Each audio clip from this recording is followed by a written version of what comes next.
एक एक कार्यकर्ता मारे जा रहे हैं, बेशरम गद्दी पर बैठ करके नाटक कर रहे हैं, शर्म नहीं आ रही है? हाँ, एक एक लाल खोद रहे हम, इससे अच्छी तो विरोधी सरकार थी कि डायरेक्ट गोली से मारे जाते। बिल्कुल सही बात है, बिल्कुल सही बात है। खून खाओ रहा बतिया रहे आप। गोली से मरना पसंद था, हाई दर्जन की पसंद नहीं है। आज सबको एक नौजवान के पीछे। दोस्तों, भारतीय जनता पार्टी की सरकार और उसकी पुलिस अब अपने ही कार्यकर्ताओं की जो है वो जान की प्यासी बन गई है। दोस्तों, भारतीय जनता पार्टी के कार्यकर्ता इतना मारे गए हैं, इतना मारे गए हैं, रात भर मारे गए और लाइट बंद करके मारे गए।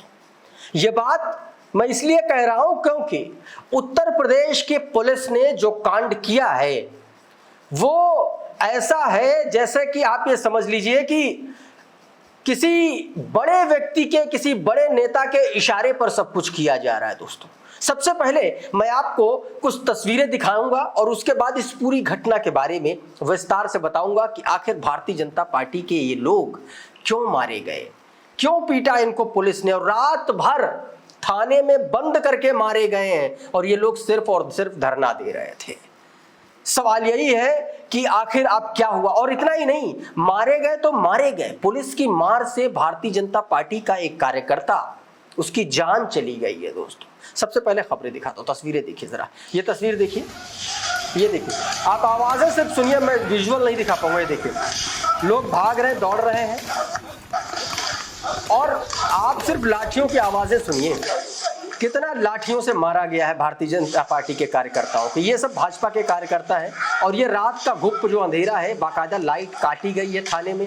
थाना परिसर में धरना दे रहे थे, फिर लाइट काटी पुलिस वालों ने और लाइट काटने के बाद फिर जो लाठियां बरसाई हैं वो आप इस वीडियो में आवाजों के जरिए सुन सकते हैं और समझ सकते हैं। अब ये देखिए, ये लोग इस तरीके से धरना दे रहे थे। देखिए, लाइट जला करके ये लोग बैठे हुए हैं, थाना परिसर में ये लोग धरना दे रहे थे और धरना देते देते पुलिस ने जो है इनको बुरी तरीके से मारा और इतना मारा कि एक कार्यकर्ता की जान चली गई। दोस्तों, लाठीचार्ज में दोस्तों भारतीय जनता पार्टी का जो एक कार्यकर्ता है जिसका नाम सीताराम उपाध्याय बताया जा रहा है, वो इतना घायल हुआ, पुलिस की मार से इस तरीके से घायल हुआ कि उसकी जान तक चली गई। दोस्तों, ये भारतीय जनता पार्टी की, उत्तर प्रदेश की योगी आदित्यनाथ की सरकार का कारनामा है। दोस्तों, एक और ट्वीट देखिए, इसको लेकर के क्या कुछ लोग लिख रहे हैं। रणविजय सिंह ने देखिए ये तस्वीर जारी की है, इसमें जो व्यक्ति पीले कुर्ते में बैठा हुआ है ये व्यक्ति ही दोस्तों जिसकी मौत हुई है, सियाराम बताया जा रहा है, सियाराम उपाध्याय, उसकी मौत हुई है। और सीताराम उपाध्याय, माफ कीजिएगा, सीताराम उपाध्याय इसकी मौत हुई है। और ये देखिए धरना दे रहा था, तमाम सारे भाजपाई और वरिष्ठ भाजपाई कार्यकर्ता यहाँ पर बैठे हुए हैं, आप इनकी उम्र का अंदाजा लगा लीजिए। और ये सब मारे गए हैं लाठियों से। दोस्तों, और उसके बाद भारतीय जनता पार्टी के कार्यकर्ताओं में अपनी ही सरकार के खिलाफ रोष व्याप्त है। क्या कुछ कह रहे हैं कार्यकर्ता, ये आप इस वीडियो में सुनिए पहले। नहीं सभी भाई, तो कार्यकर्ता सुरक्षित नहीं है भाई।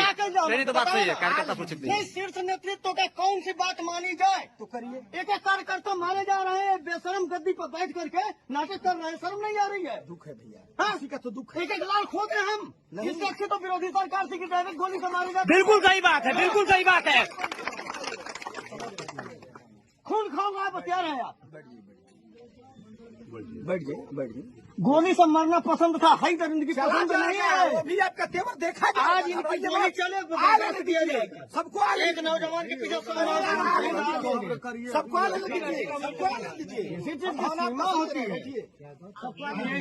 नहीं, सही बोले हैं, गलत नहीं बोले हैं। ये घटना दोस्तों गाजीपुर की है, पूर्वांचल का इलाका गाजीपुर। आप जानते हैं गाजीपुर में भारतीय जनता पार्टी के कार्यकर्ता किसी मामले को लेकर के धरना दे रहे थे और उसके बाद पुलिस ने इतनी बेरहमी से पिटाई की कि एक कार्यकर्ता की जान तक चली गई। दोस्तों, इस पर अभिषेक उपाध्याय लिखते हैं कि एक एक कार्यकर्ता मारे जा रहे हैं, बेशर्म गद्दी पर बैठकर नाटक कर रहा है, सीधा योगी आदित्यनाथ के लिए कहा जा रहा है, शर्म नहीं आ रही है। गाजीपुर में पुलिस की बर्बर लाठियों से जोको उपाध्याय की दर्दनाक मौत पर भड़क उठे बीजेपी के कार्यकर्ता, वो इस कदर आक्रोशित हैं कि नेताओं के समझाते नहीं बन रहा है, वक्त के प्रेशर कुकर में पका हुआ धैर्य का चावल कब का जल चुका है। साफ तौर पर उन्होंने बताया, न भाप निकल रही न सीटी बज रही है, सारे आसार धमाके के लग रहे हैं। साफ तौर पर इशारा अभिषेक उपाध्याय का यह है कि 2027 में एक बड़ा धमाका होने की स्थिति बनती हुई नजर आ रही है। अब जरा ये देखिए, ये यूपी तक की हेडलाइन देखिए। गाजीपुर में थाने के अंदर प्रदर्शन कर रहे बीजेपी के नेताओं को लाइट बंद करके खूब पीटा, सीताराम उपाध्याय की मौत कौन थे, साफ तौर पर दोस्तों ये बताया गया और इसके वीडियो सोशल मीडिया पर वायरल हो ही रहे हैं, उसमें आप देख ही सकते, मैंने आपको दिखाया भी है।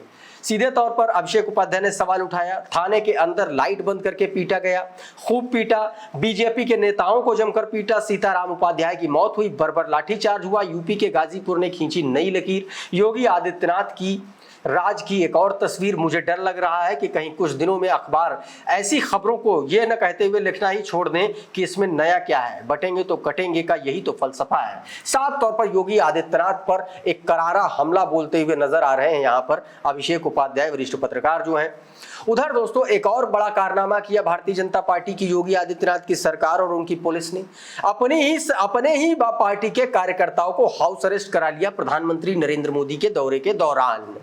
ये देखिए जरा, दैनिक भास्कर के पत्रकार सचिन गुप्ता का ट्वीट है, इसमें बताया गया कि वाराणसी में पीएम नरेंद्र मोदी दौरे पर थे, बीते दिन दौरे पर थे नरेंद्र मोदी। कई सौ किलोमीटर दूर तक जो विपक्षी नेता थे उन सबको नजरबंद करा दिया, हाउस अरेस्ट करा दिया।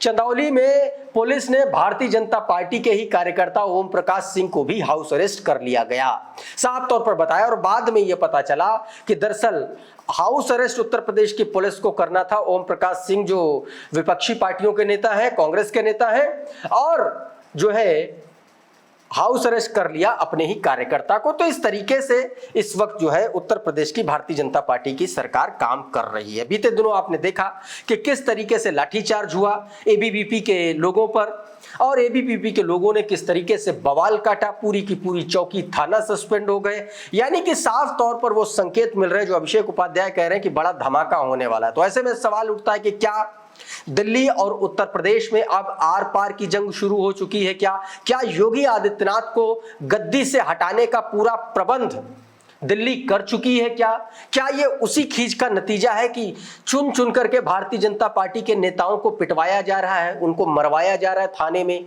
एबीवीपी के कार्यकर्ताओं पर लाठीचार्ज कराया जा रहा है? क्या ये उसी सब का नतीजा है क्या? इस तरीके के सवाल भी दोस्तों सोशल मीडिया पर तमाम सारे लोग खड़े कर रहे हैं। उधर दोस्तों बीते दिनों नेपाल में जो कुछ भी हुआ उसमें एक बड़ा कारण सामने आया जातिवाद का।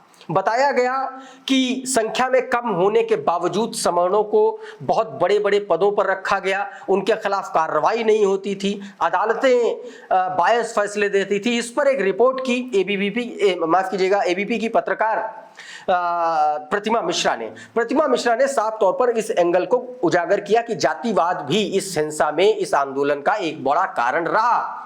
और उसके बाद किस तरीके से जातिवादी लठैतों ने उनको घेरना शुरू कर दिया, उनको गाली बकना शुरू कर दिया, अभद्रता करनी शुरू कर दी, जेल भिजवाने की धमकी देने शुरू कर दी। ये मैं आपको अभी आगे दिखाऊंगा, लेकिन प्रतिमा मिश्रा ने क्या कहा ये छोटा सा हिस्सा जरा सुनिए आप। जानते हैं कि नेपाल के राजनीतिक संकट के पीछे एक बड़ा फैक्टर जातिवाद भी माना जा रहा है।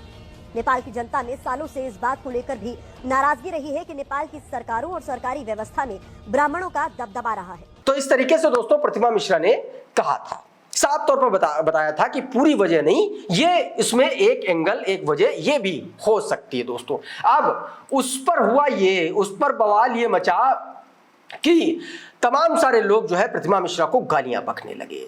कैसे गालियां बकने लगे ये जरा देखिए। ये देखिए निक्की नाम की महिला है, किस तरीके से अभद्रता, बदतमीजी भरी भाषा का इस्तेमाल कर रही, गाली जो एक लड़की कभी नहीं दे सकती उस तरीके की गालियां दी जा रही हैं। साफ तौर पर उनके पति को लेकर के, उनको लेकर के भद्दी भद्दी गालियां दी जा रही हैं। उधर आप देखिए वैशाली मिश्रा नाम की एक महिला है, ट्विटर हैंडल है, उसने साफ तौर पर बताया कि वो उसके खिलाफ मुकदमा दर्ज कराने की धमकी देती हुई नजर आ रही है। बताया कि मैं इसके और इसके न्यूज संपादक की केस हिस्ट्री चेक कर रही थी, जनता मुकदमा मिला नहीं, लेकिन ये कानूनी प्रक्रिया से बच नहीं सकती। अनुराग कश्यप ने भी ब्राह्मणों को टारगेट किया था। सूरत के वकील कमलेश रावल ने 22 अप्रैल को अनुराग कश्यप के खिलाफ शिकायत दर्ज की थी। इसके बाद फिल्म डायरेक्टर अनुराग कश्यप को माफी मांग करके वीडियो डिलीट करना पड़ा था। अगला नंबर कोर्ट के चक्कर लगाने पड़ेंगे, साफ तौर पर इस तरीके से धमकी दी जा रहा है। फिर से नक्की मिश्रा ने देखिए क्या लिखा, निक्की ने सीधे लिखा कि प्रतिमा मिश्रा टेस्ट ड्राइव है और औरत अपने माँ बाप को धोखा देकर इस यदुमुल्ला से निकाह किया। दरअसल है क्या कि प्रतिमा मिश्रा के जो पति हैं वो यादव हैं और इसी बात को लेकर के सीधे तौर पर उनकी जाति को लेकर के, उनके जेंडर को लेकर के उनको भद्दी भद्दी गालियां दी गई, इन लठैतों के जरिए दोस्तों दिलवाई गई। तो दोस्तों इस तरीके से तमाम सारी ऐसी तस्वीरें सामने आई। उधर एक फैक्ट और निकल करके आए, एक केस स्टडी निकल के आई जो प्रतिमा मिश्रा के जो रिपोर्ट है, जो दावा है उसको और पुख्ता करता है। ये जरा ट्वीट देखिए, इसको आवेश कुमार लिखते हैं, वरिष्ठ पत्रकार। उन्होंने कहा कि ये रूपा सुनार हैं, नेपाल की दलित पत्रकार हैं। इनको एक मकान मालिक ने कमरा देने से इनकी जाति की वजह से इनको इनकार कर दिया था और उसकी कंप्लेंट इन्होंने पुलिस में की। पुलिस ने उसको अरेस्ट किया, लेकिन जैसे ही वो व्यक्ति कोर्ट पहुंचा, कोर्ट ने बिना रूपा सुनार का पक्ष सुने उस व्यक्ति को बाइज्जत बरी कर दिया, उसको रिहा कर दिया, साफ तौर पर यह बताया। तो आप ये समझिए कि किस तरीके से प्रतिमा मिश्रा को गाली गलौज की गई और दूसरी तरफ भारतीय जनता पार्टी के ही कार्यकर्ता लाठी खा रहे हैं, जान गंवा रहे हैं। तो दोस्तों अभी के इस वीडियो में फिलहाल इतना ही। बहुत बहुत शुक्रिया, बहुत बहुत धन्यवाद। आप जुड़े रहिए आपके अपने चैनल द कॉन्फ्लिक्ट लेंस के साथ। नमस्कार। कार्यकर्ता मारे जा रहे हैं, बेशरम गद्दी पर बैठ करके नाटक कर रहे हैं, शर्म नहीं आ रही है? एक एक लाल खो गए हम, इससे अच्छी तो विरोधी सरकार थी कि ड्राइवर गोली से मारे जाते। बिल्कुल सही बात है, बिल्कुल सही बात है। खून खाओ बतिया रहे यार। गोली से मरना पसंद था, हाई करने की पसंद नहीं है। आज सबको एक नौजवान के पीछे